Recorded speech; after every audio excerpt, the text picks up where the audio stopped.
Nous avons le plaisir d'accueillir deux historiens passionnés par l'histoire de Bruxelles. Alors on va le voir par deux périodes différentes, deux époques différentes, mais justement, ça va nous permettre peut-être de faire le lien entre ces deux moments de l'histoire de la ville, le Moyen-Âge et les temps modernes. Donc avec, on va voir une jonction par le biais de la cartographie. Donc voilà, deux époques qu'on va essayer d'évoquer. Alors vous voyez qu'en passant du XIIIe au XVIIe siècle, on a un peu de pain sur la planche. Ça va être un peu chargé, mais donc voilà, on va tenter le coup. Je voulais aussi vous dire que vous avez le programme, je pense, sur les tables, donc ça vous permet aussi d'avoir une idée de la saison qui démarre donc pour nos dîners littéraires bruxellois.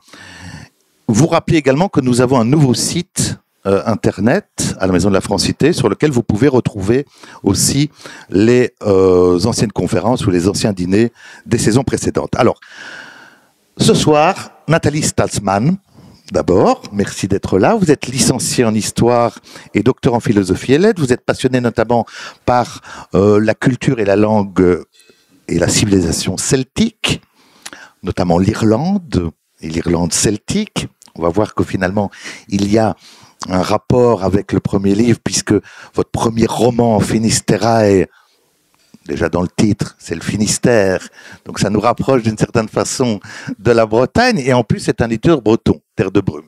Donc voilà, il y a une sorte de cohérence déjà dans la publication de ce premier ouvrage. Vous enseignez dans le secondaire à Bruxelles, et alors à côté de textes scientifiques, on vous doit donc 4 romans, 3 romans publiés chez l'éditeur breton Terre de Brume, et un dernier, dont on va parler également, Le Vent du Boulet, publié cette année aux éditions Genèse Éditions, une maison d'édition pour le coup bruxelloise, qui partage ses activités entre Bruxelles et Paris. Et donc, on va revenir sur ces 2 romans qui finalement forment un diptyque, on y reviendra, puisque vous nous emmenez dans un quartier de Bruxelles, au nord de Bruxelles, entre le XVIIe et le XVIIIe siècle. Donc on va revenir là-dessus. Ce sera un petit peu le quartier qui nous permettra d'évoluer dans l'histoire. Avec également Jean-Luc Petit, que je retrouve avec plaisir, puisqu'on a déjà eu l'occasion de dialoguer autour de ces 2 dossiers pédagogiques, qui n'en font en fait qu'un, que vous avez publiés. Bruxelles au Moyen-Âge, l'espace urbain, naissance et développement, ainsi que la physionomie de la ville et le pouvoir urbain au Moyen-Âge.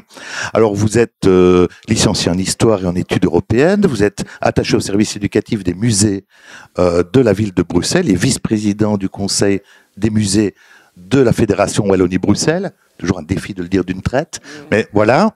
Alors à côté aussi de nombreux articles, on vous doit bien entre autres ce petit livre dans cette très belle collection, toujours Historia Bruxellais, Saint-Michel le Bruxellois. Mais effectivement, ce sont les 2 dossiers que je viens d'évoquer qui nous retiendront aujourd'hui et qui nous serviront aussi de base pour explorer justement cette histoire de Bruxelles et passer allègrement du XIIIe au XVIIe. Et pour vous, effectivement, on démarre avec Finisterae à la fin du XVIe, début XVIIe. Alors, on le verra peut-être tout à l'heure, mais c'est vrai que le point de jonction finalement entre vos 2 époques, le point charnière, c'est d'une certaine façon cette carte, la carte, une carte qui date du milieu du XVIe siècle, de 1540-1550, de Jacob van Deventer, qui est un peu le point finalement de la frontière entre vos 2 périodes. Et je voulais peut-être qu'on démarre d'abord par l'origine de ce projet, de faire 2 romans sur un quartier bien particulier, et pourquoi ce quartier-là en priorité? On parle de la même maison, une maison de la rue Neuve, et Au départ, en fait, ce qui me fait rêver, je pense, c'est l'histoire des objets. J'adore, par exemple, aller me promener sur les marchés aux puces et puis imaginer toutes les histoires qu'un meuble a pu vivre à travers les différents foyers qui l'ont hébergé. À part que raconter l'histoire d'un meuble, c'est un peu statique. Donc, je me suis dit que l'histoire d'une maison avec des humains dedans, ça serait un peu plus sympa. Alors pour trouver ma maison, il m'en fallait donc une ancienne dans Bruxelles parce que j'y habite, donc tant qu'à faire, c'était plus facile. Donc il m'en fallait une ancienne, mais j'avais pas envie de me borner au quartier de la Grand Place directement parce que on s'attend à y trouver des anciennes maisons. Et donc j'étais un tout petit peu plus loin et je me suis retrouvée rue Neuve. Alors la rue Neuve, vous la connaissez. Elle ressemble à ça aujourd'hui.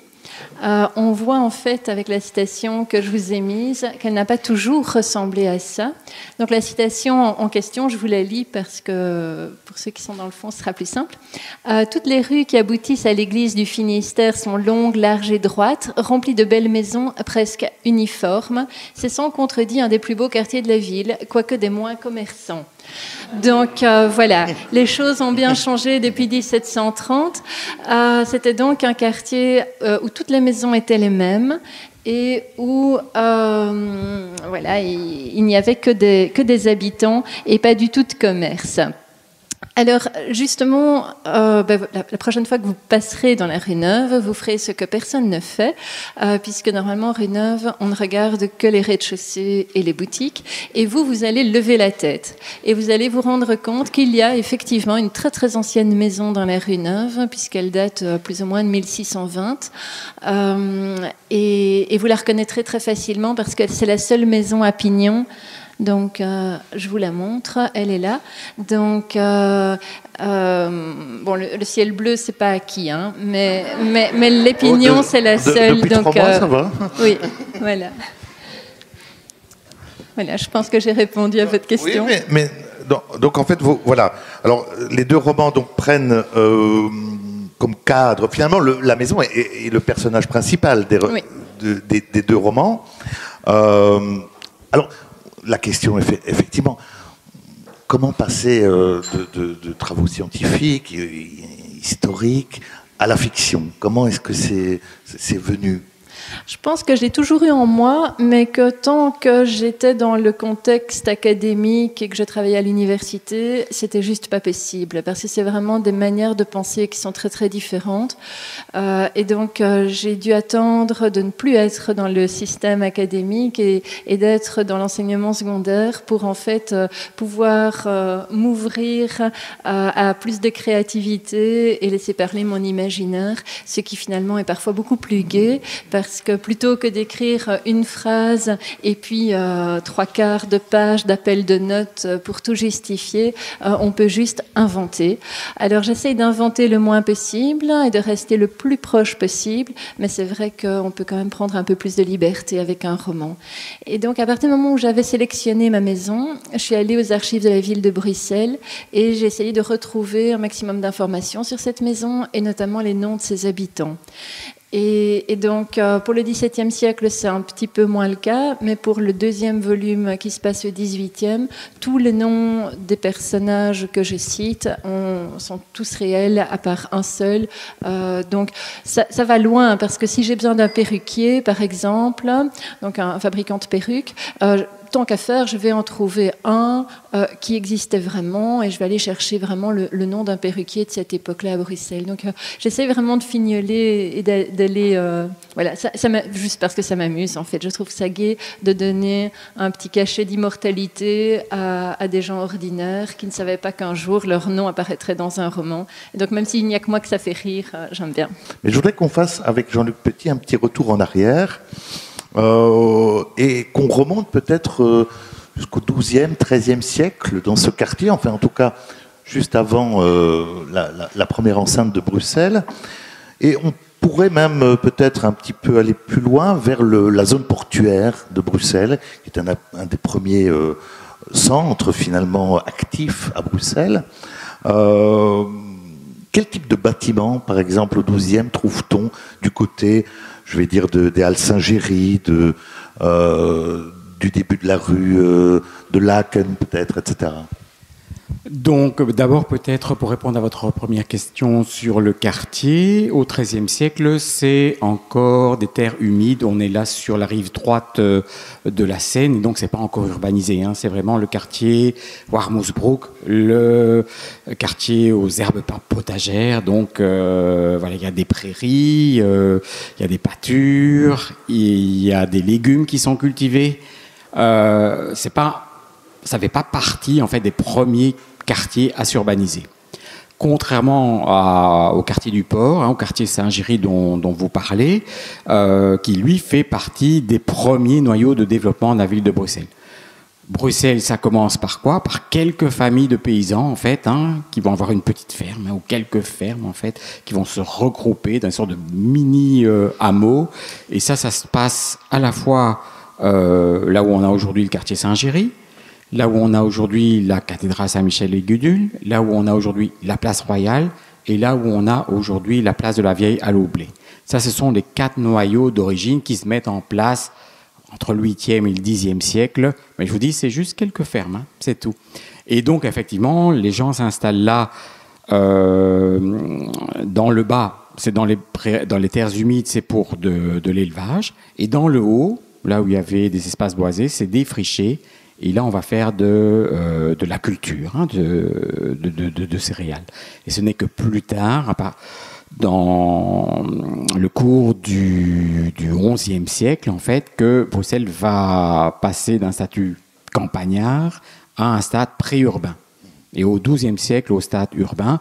Et effectivement, ce qui explique ce passage au stade préurbain, c'est le fait que sur la Seine, il va y avoir un premier espace portuaire. Alors, entendons-nous, c'est pas encore un port très aménagé au XIe siècle, c'est simplement un pont de bois qui surplombe la Seine, en fait, et dont les planches, en fait, peuvent se soulever de telle façon qu'on puisse charger ou décharger les marchandises sur les bateaux à fond plat qui peuvent passer sur la Seine. C'est simplement ça. Alors évidemment, après, ce port va se développer, les différents noyaux vont se développer, bien sûr, quoi. Mais au XIIIe, quand la première enceinte de Bruxelles est aménagée, le quartier dont Nathalie parle, elle, pour le XVIIe, il est déjà occupé, mais pas encore urbanisé, en fait. Néanmoins, il est en relation complète avec la ville, C'est-à-dire qu'il est laissé en dehors de la première enceinte, mais les gens qui travaillent là, qui font pousser leurs légumes, c'est un circuit court à l'époque, ils vont les vendre directement à la Grand Place qui est aménagée justement au XIIIe siècle. Et justement, au XIIIe siècle, qu'est-ce qu'on trouve? Quels sont les produits acheminés par bateau, par exemple? Quelles sont les liaisons? En tout cas, par exemple, déjà au XIe siècle, on a un texte qui s'appelle La donation de Léu Saint-Pierre et qui nous apprend qu'une des corvées des paysans du domaine de Léu Saint-Pierre consistait à amener les grains en surplus de ce domaine jusqu'au port de Bruxelles. C'est comme ça qu'on a connaissance, justement, qu'on a la certitude qu'il y a bien ce pont dont je vous parlais là au XIe siècle. Donc, c'est parce que ce qui est essentiel à comprendre, c'est qu'une ville ne se développe que parce que la campagne elle-même se développe. C'est parce qu'évidemment, il y a un surplus agricole qu'à ce moment-là, on a besoin d'un lieu d'échange, en fait. On a besoin d'un marché, et à Bruxelles, il y aura un marché, mais on a aussi besoin d'exporter vers plus loin. Or, la Seine, c'est une toute petite rivière, mais elle nous met quand même en communication avec le nord, avec Anvers, et de là, on peut rejoindre Gand, Bruges, d'autres pays européens. Donc, et une simple barque à fond plat peut transporter jusqu'à 2 tonnes avec une seule personne munie d'une gaffe. Donc, voilà, c'est d'abord les produits agricoles que nous exportons. Et ce qu'on va importer, notamment, par exemple, c'est du vin. Parce qu'on en produit quelque peu chez nous à Bruxelles, mais il n'est pas de très bonne qualité. Et donc, on va notamment importer du vin d'Allemagne. Première enceinte de Bruxelles qui date de 13e siècle. Oui, c'est ça, 1210, 1230. Environ. Début du XIIIe siècle. Ouais. Donc là, le rôle aussi, par rapport au développement urbain, de défense, par rapport aussi à la Seine. Oui, donc la première enceinte en pierre, hein, parce qu'il devait certainement y avoir un autre système de défense, des talus, avec des palissades en bois. Hein, ça, il y a toujours eu une protection, naturellement. Il s'est transformé en une véritable enceinte en pierre. On commence d'abord par les portes. Il y a 7 portes qui permettent d'entrer et de sortir de la ville. Et puis, c'est la courtine. Et donc ça a évidemment un but défensif notoire, et ça permet aussi de symboliser l'espace urbain aussi, hein. Ça c'est quand même important également. Mais disons que voilà, il a fallu du temps pour que Bruxelles se développe. Je vous dis 11e stade préurbain, 12e, on est reconnu comme une véritable ville. Et puis ça s'enchaîne beaucoup plus rapidement. 12e siècle, c'est l'artisanat qui se développe. Deuxième moitié du 13e siècle, le commerce du drap, de laine, secteur du luxe qui se développe également. Voilà, une foule d'activités, le fait que le duc de Brabant réside de plus en plus au Coudenberg, il y a l'activité intellectuelle des chanoines de la collégiale Saint-Michel et Gudule, la nouvelle Grand Place, le nouveau Grand Marché. Le port qui lui-même n'est plus limité à son petit pont, mais qui fait l'objet d'un véritable débarcadère aménagé avec une grue. Donc voilà, ça se développe. Ça veut dire qu'évidemment, les petits noyaux villageois, ils grandissent. Et donc ça se passe d'abord, évidemment, à l'intérieur de cette première enceinte. Puis à un certain moment, c'est plus suffisant puisque tout ça va s'urbaniser. Donc les terrains agricoles vont laisser place à de nouvelles maisons, à des rues en fait. Les maisons vont avoir tendance à s'accoler les unes aux autres parce qu'on a besoin d'espace, mais ça ne suffit pas. Et donc on va construire aussi en dehors. Et donc même dans le quartier Warmoesbroek, ici, celui-là il n'est pas encore urbanisé avant le 17e. Mais sur le côté, la rue du Marais, par exemple, hein, elle existe déjà. Et donc, elle fait aussi la connexion entre la porte, une des 7 portes qui est la porte du Warmoesbroek, du Marais aux herbes potagères. Vous devez imaginer plus ou moins les Galeries Saint-Hubert, vous voyez. Pas la partie avant, hein, du côté Grand Place, mais l'autre côté. Mais là, vous aviez une des 7 portes de la ville, en fait. Hein. Et donc, vous voyez qu'après, vous avez cette rue du Marais qui vous permet de rejoindre la deuxième enceinte. La deuxième enceinte, c'est facile, hein. C'est notre actuel Pentagone. D'accord ? Et donc, là, c'était vers la porte de Scarbeck, quoi, en fait. Donc mais ça se fait de façon progressive. On avait vu grand quand on a fait la deuxième enceinte dans la seconde moitié du XIVe siècle. L'espace couvert est 5 fois plus grand que l'espace couvert par la première enceinte.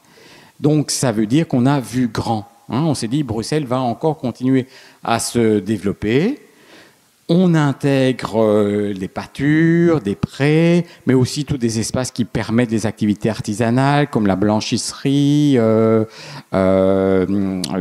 fait d'étendre les draps de laine, le travail du cuir, enfin que sais-je, il y a plein d'activités qui demandent des terrains d'entraînement aussi pour certains. Oui, il y a des terrains d'entraînement pour ce qu'on appelle les serments militaires.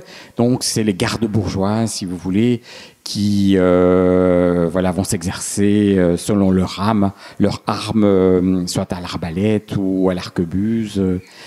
Voilà. Donc il y a plein d'utilités. Hein. Ces terrains ne sont pas laissés en friche, hein, clairement. Mais ils servent aussi de réserve foncière. Et donc finalement, cet espace que les gens du Moyen-Âge ont prévu dans la seconde moitié du XIVe siècle, il va être suffisant que pour contenir tout le développement urbain jusqu'à la fin du XVIIIe siècle. Et c'est dans ce cadre-là que s'inscrit le développement au XVIIe siècle de la rue Neuve.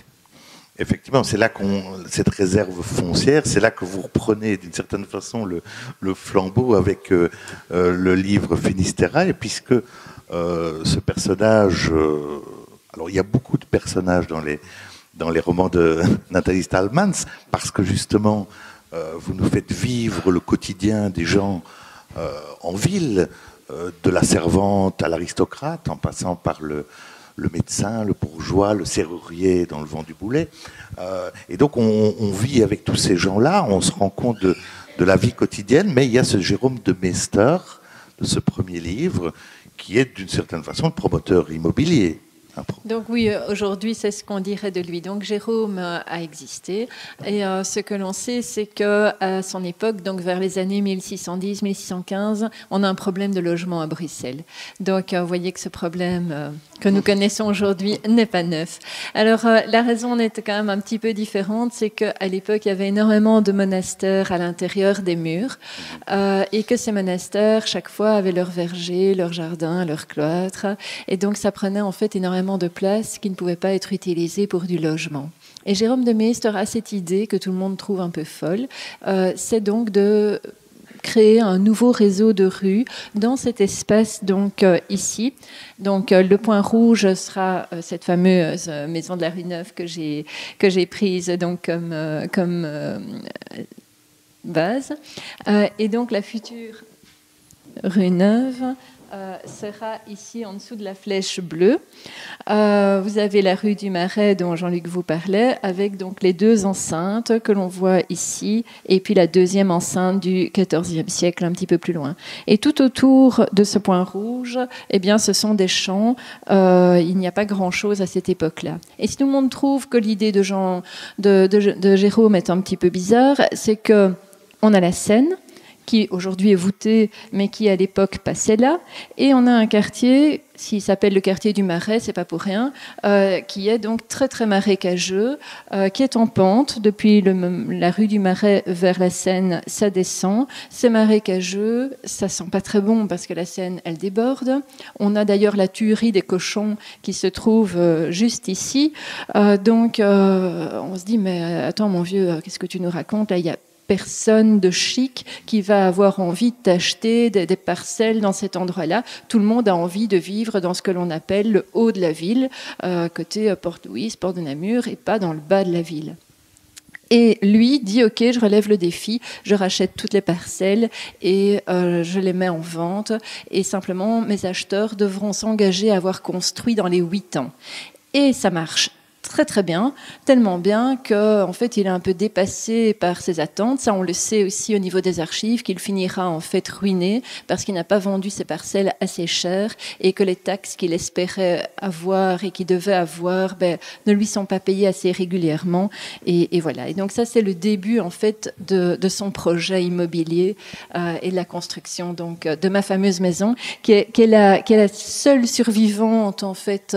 Donc oui, là je vous avais remis un plan de Bruxelles d'aujourd'hui, qui est la seule survivante de l'époque, mais il faut imaginer que au XVIIe, comme on le voyait dans la citation de la première dia, c'est bien des rues avec des maisons uniformes, toutes des maisons blanches à pignons, et on avait en fait un environnement très homogène.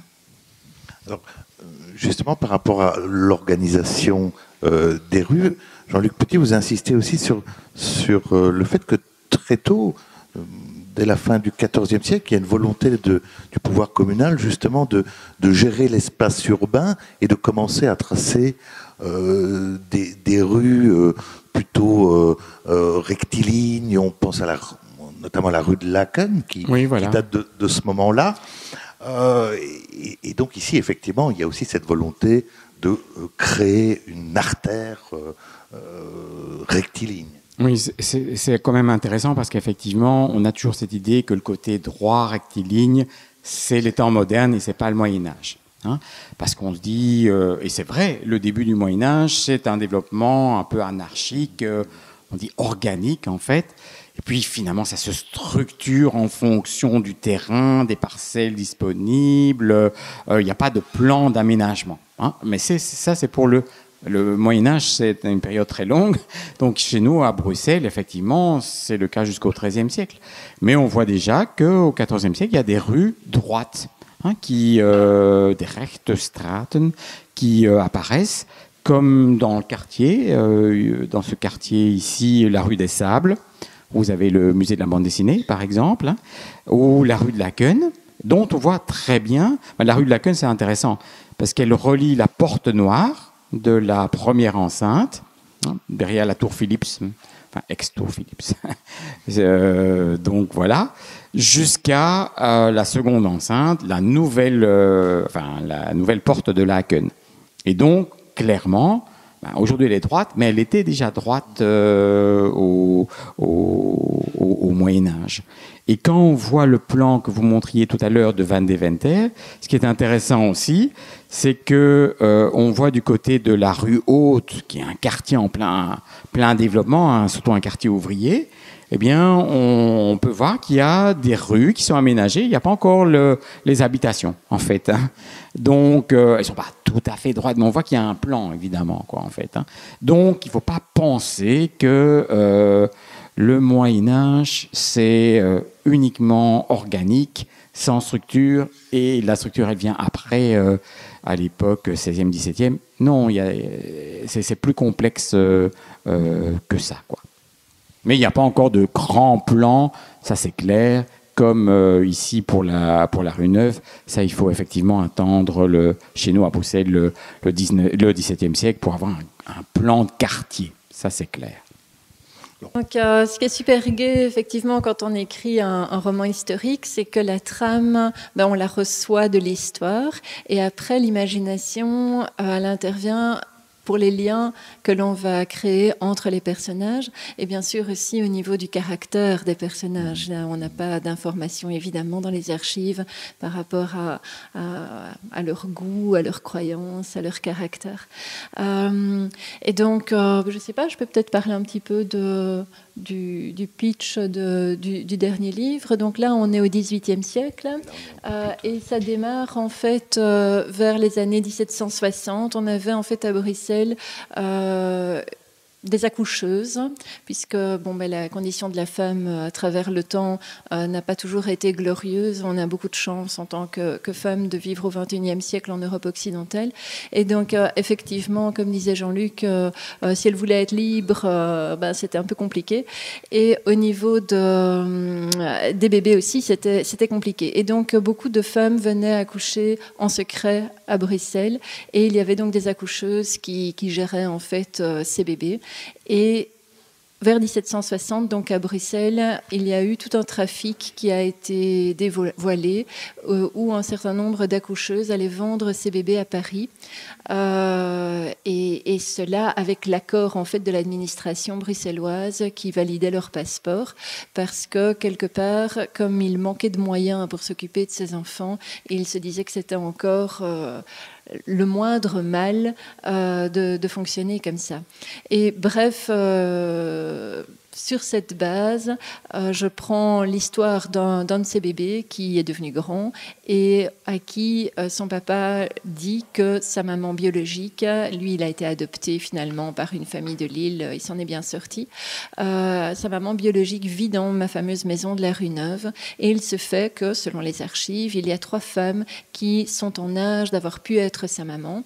C'est la femme du médecin, qui vit dans cette maison, c'est la cuisinière ou c'est une nonne qui a dû quitter son couvent car les couvents viennent d'être vidés. On est au lendemain de la Révolution française.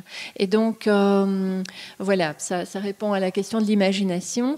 L'histoire fictive, c'est la recherche par ce jeune homme de qui a pu être sa maman. Et puis, cette question qui, elle, est fictive, puisque ce garçon-là, l'accoucheuse a existé pour de vrai, mais ce garçon-là pas, c'est le seul personnage fictif de ce roman-là. Les 3 femmes, par contre, qui pourraient être sa maman, vivent bien dans cette maison. Elles ont été attestées par les archives et je raconte leur histoire. Donc voilà, c'est un mélange des 2 genres qui se retrouvent. Quels seraient les moyens de se représenter, par exemple, une maison du Moyen-Âge ? Sur quel document pourriez-vous peut-être vous appuyer pour écrire éventuellement une fiction au Moyen-Âge? Alors, à Bruxelles, dans mon dossier, j'ai repris toute l'iconographie qu'on a. C'est pas énorme. Par contre, on a beaucoup plus d'informations sur d'autres villes. Hein, et donc, finalement, on peut quand même relativement comparer. Et en tout cas, à Bruxelles, ce que vous devez imaginer, c'est très différent évidemment entre le 8e et le 15e siècle. Hein. 8e, 10e, enfin jusqu'au 12e, c'est simplement des petites chaumières. Hein. Ça n'a pas changé depuis le néolithique. Hein. C'est une petite chaumière avec un toit de paille, des murs en torchis. Hein. C'est ça simplement quoi en fait. Hein. Et puis ça va changer. Il y aura toujours des masures dans les quartiers populaires, naturellement, mais vont se développer aussi les maisons bourgeoises. C'est celles qu'on a dans notre esprit quand on parle du Moyen-Âge. Hein. C'est les maisons à colombage que vous pouvez voir dans beaucoup de villes. Il en existe encore à Gand, par exemple, mais surtout en France, à Rouen, que sais-je encore, ou Dijon. Bref, c'est ça qu'on a, nous, dans notre esprit. Mais ça, attention, c'est pas avant le XIVe siècle. Hein. Ces maisons à colombage avec des encorbellements, plusieurs étages. Voilà, ça c'est la belle maison bourgeoise. Mais, vous pouvez imaginer ça effectivement à Bruxelles. Mais c'est pour une famille aisée, naturellement, quoi, avec un multifonction, parce que ces familles aisées, elles travaillent dans l'artisanat, donc en bas c'est l'atelier en fait, l'espace de vente aussi. Et puis c'est aux étages les espaces à vivre et les chambres. Bien sûr, vous avez les caves et les greniers pour l'entreposage. Mais à côté, je dis, évidemment, il y a aussi des maisons type ouvrière. Hein. Et là, il en reste encore un exemple à la rue Saint-Guilain. C'est finalement la seule chose qui nous reste. Alors, il faut bien le voir, parce que c'est une maison qui apparaît tout à fait moderne sous un crépi avec des fenêtres rouges. Mais vous pouvez voir, dans mon petit parcours au Moyen-Âge aussi, on peut toujours voir l'encorbellement aujourd'hui.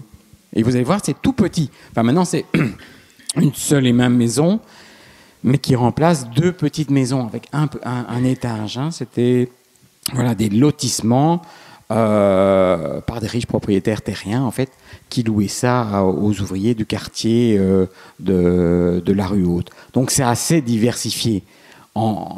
Maison bourgeoise, masure, et puis vous avez aussi les hôtels aristocratiques. Là, au départ, 12e, 13e, ce sont ce qu'on appelle des stenen, donc des résidences fortifiées en pierre, des sortes de petits donjons. Hein, ils imitent ce que les seigneurs font à la campagne. Ils ont leurs petits donjons. C'est les grandes familles de Bruxelles. Vous avez encore le nom Kantersteen, par exemple, qui vous rappelle ça. Sur la Grand Place, par exemple, il y en avait 3 qui sont attestés. De ces stènes, il ne nous reste plus rien, mais on a quand même un document du XVIe siècle. Maintenant, on peut zoomer sur les documents en PDF. Ça, c'est vraiment génial. Et donc, effectivement, on voit ces maisons fortifiées avec un crénelage au sommet. Ça donne vraiment cet aspect de petit donjon. Et puis, ça va être remplacé parce que les modes changent, comme d'ailleurs les habitations seigneuriales à la campagne. On a envie de plus de confort, de plus de lumière. Et donc, à la fin du Moyen-Âge, ce qui se développe, ce sont les grands bâtiments avec des fenêtres placées de façon régulière, qui laissent passer la lumière, en briques, avec aussi un décor en pierre au niveau des côtés, enfin des coins en fait, des murs, au niveau des fenestrages. Et vous avez toujours un exemple que vous pouvez voir aujourd'hui, fin Moyen-Âge, début 16e, c'est l'hôtel Ravenstein, à côté de Beaux-Arts.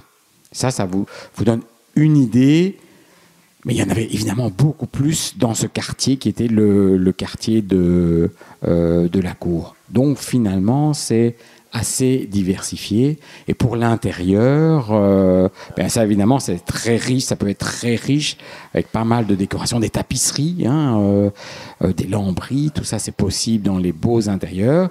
Par contre, dans la masure, c'est comme dans une ferme telle que vous pouviez encore le voir jusqu'au début du XXe, en fait. Donc, il n'y a rien. C'est le mur en torchis, c'est une simple table, un ou deux coffres, et c'est tout.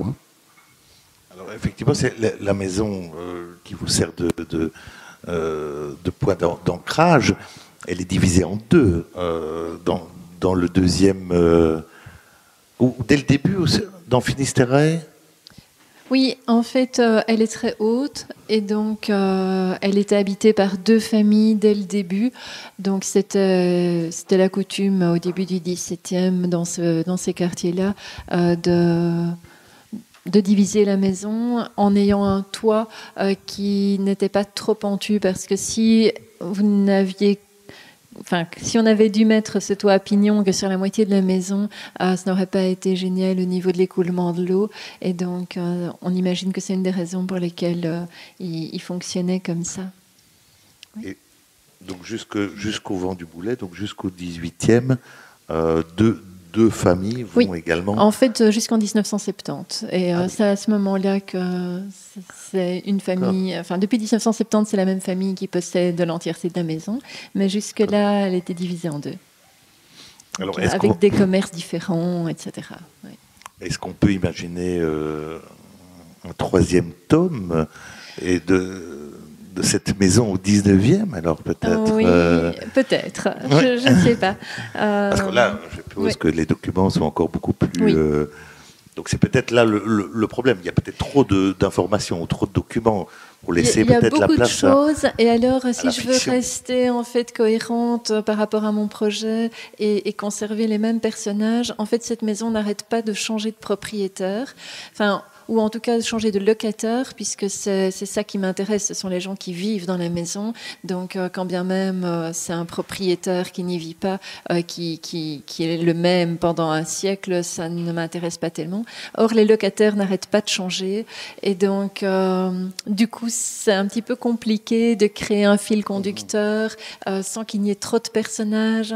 Donc je suis pas sûre en fait de me lancer. J'avais cette envie, mais finalement je ne sais pas. Je ne suis pas certaine. J'ai un nouveau roman qui sortira l'année prochaine au printemps, mais qui lui parlera toujours sur Bruxelles, mais de la venue des sœurs Bronte. Donc c'est un petit peu différent. Donc ça se passe en 1842-1843. Et à ce moment-là, Émilie et Charlotte Bronte viennent à Bruxelles pour... résider dans un pensionnat bruxellois, apprendre le français. Elles ont à ce moment-là l'idée peut-être de créer un pensionnat chez elles dans leur village anglais. Et donc, elles viennent voir un petit peu comment ça se passe, un pensionnat en Europe continentale. Et moins que leur vie à elles, c'est l'occasion pour moi surtout de parler de la vie dans un pensionnat bruxellois une douzaine d'années après l'indépendance belge. Jean-Luc Petit, tenté par la fiction, par l'écriture de fiction? Non, c'est pas mon domaine.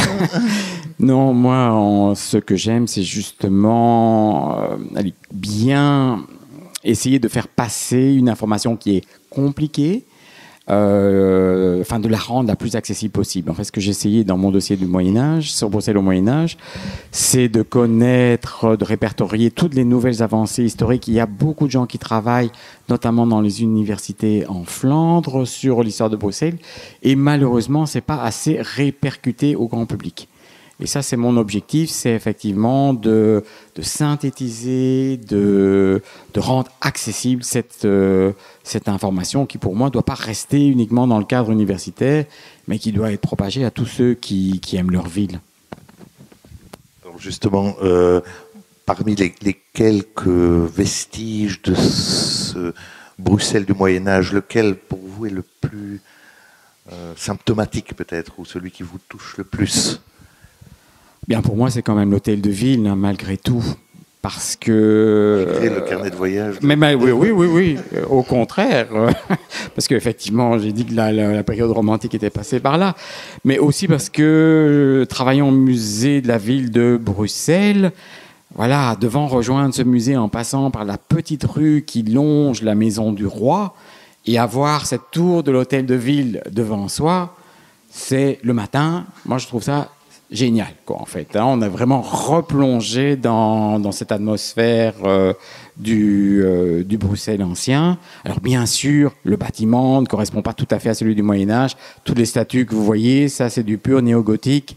Ça a été rajouté au 19e siècle. Mais pour le reste, c'est assez proche. Et néanmoins, alors qu'aujourd'hui on connaît les tours les plus hautes, mais on est encore frappé et séduit. Il suffit d'interroger les gens sur la Grande Place. Et moi-même, c'est comme ça, et vous-même sans doute aussi. On est toujours impressionné par l'hôtel de ville et sa tour, qui est quand même superbe. Alors, j'en profite. Oui. Non, moi, je voulais dire que si vous me posiez la même question, et ce que je préfère dans Bruxelles, c'est sans doute pas un bâtiment, c'est sans doute l'humour, en fait, de Bruxelles, que j'ai retrouvé à travers tout ce que j'ai lu et qui me fascine chaque fois de la même manière. Un exemple, par exemple, puisque dans le Vent du Boulet, on est juste après la Révolution française, à un moment où Bruxelles est devenue en fait le chef-lieu d'un nouveau département français, le département de l'Adil, et où on impose du jour au lendemain aux Bruxellois une toute nouvelle manière de fonctionner, avec la division du temps par décade plutôt que par semaine, avec la fermeture de tous leurs couvents et toutes leurs habitudes religieuses, toutes les fêtes religieuses qui sont dorénavant interdites. Et la manière dont les Bruxellois réagissent par rapport à tout ça, c'est par l'humour, en fait, et avec des techniques. Par exemple, on va leur demander systématiquement de gratter les pierres tombales pour retirer toutes les allusions religieuses ou toutes les allusions à la noblesse d'Ancien Régime. Et plutôt que de gratter les pierres tombales, eh bien, ils vont les retourner. Pareil, on va leur demander de retirer les croix sur certains monuments, et plutôt que de retirer la croix, ils vont enlever le versant horizontal et mettre un coq au-dessus et transformer ça en girouette. Et chaque fois, il y a cette manière de ne pas s'opposer frontalement, mais de trouver un dérivatif avec une espèce d'humour et une capacité d'adaptation, en fait, que j'ai trouvée fascinante. Voilà. Alors, parmi les habitudes et le quotidien, évidemment, que Nathalie Stallmans explore dans ses livres, il y a évidemment aussi les habitudes culinaires. Et donc, c'est peut-être le moment de vous laisser déguster le repas de ce soir. Et puis, comme vous le savez, au terme du repas, vous serez évidemment invité à poser toutes les questions que vous souhaitez sur l'histoire de Bruxelles à nos invités. Voilà. Mais on va d'abord se sustenter un petit peu et boire un petit verre de vin. Voilà. Merci en tout cas à vous. Merci. Merci.